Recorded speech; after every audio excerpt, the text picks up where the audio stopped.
എന്തായാലും ഇന്നലെ off road പോയി വന്നതിന്റെ ക്ഷീണം ഇതുവരെ മാറിയില്ല. മോൺസ്റ്റർ ട്രക്ക് എന്തായാലും നന്നാക്കാൻ കൊടുത്തേക്കണ്. ഇന്ന് എന്തായാലും നമുക്കൊന്ന് സ്വിമ്മിംഗ് പൂള് പോയി ചാടണം. ഇവിടുത്തെ സ്വിമ്മിംഗ് പൂളിലാണെങ്കിൽ ഒരു ഗുമ്മില്ല.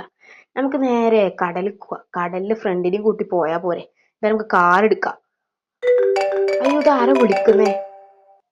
ഹലോ, ഇത് ഫ്രാങ്ക്ലിൻ അല്ലേ? അതെ, ഇത് ഫ്രാങ്ക്ലിൻ ആണ്. നിങ്ങൾ ആരാ? ഞാൻ വിളിച്ച ആളെ തന്നെ കിട്ടി. നിന്റെ ഫ്രണ്ടിനെ ഞങ്ങൾ തട്ടിക്കൊണ്ട് പോയിട്ടുണ്ട്. ഫ്രണ്ടിനെ വേണമെങ്കിൽ 1 കോടി രൂപ വേണം. ഇല്ലെങ്കിൽ എന്റെ ഫ്രണ്ട് അങ്ങ് തീർന്നെന്ന് വിചാരിച്ചാൽ മതി. പെട്ടെന്ന് ഞങ്ങൾ അയച്ച സ്ഥലത്തേക്ക് പോരെ, 1 കോടി രൂപ കൊണ്ട്. ഹലോ ഹലോ, ഇതാരാണ്? അയ്യോ, അവര് വെച്ചല്ലോ ഫോണ്. ഇഷിന്റെ ഫ്രണ്ടിനെ ആരോ തട്ടിക്കൊണ്ട് ഇത് പോയിന്ന് പറഞ്ഞേ. നമുക്ക് എന്തായാലും പെട്ടെന്ന് ആ സ്ഥലത്തേക്ക് പോവാം. 1 കോടി രൂപയല്ല, അവരെ ഖജനാവനെ ഞാൻ കത്തിക്കും. എവിടെ സ്ഥലമാവും, നമുക്ക് എന്തായാലും പോയി നോക്കാം. ആരാണാവത്? ആ, ഇതാണല്ലോ അവളെ അയച്ച സ്ഥലം. ആ, ഇത് ആർമീനിയം ബോസിന്റെ ആൾക്കാരല്ലേ? നിങ്ങളെ കാര്യം കട്ട പുകയാണ് മക്കളെ. നമുക്ക്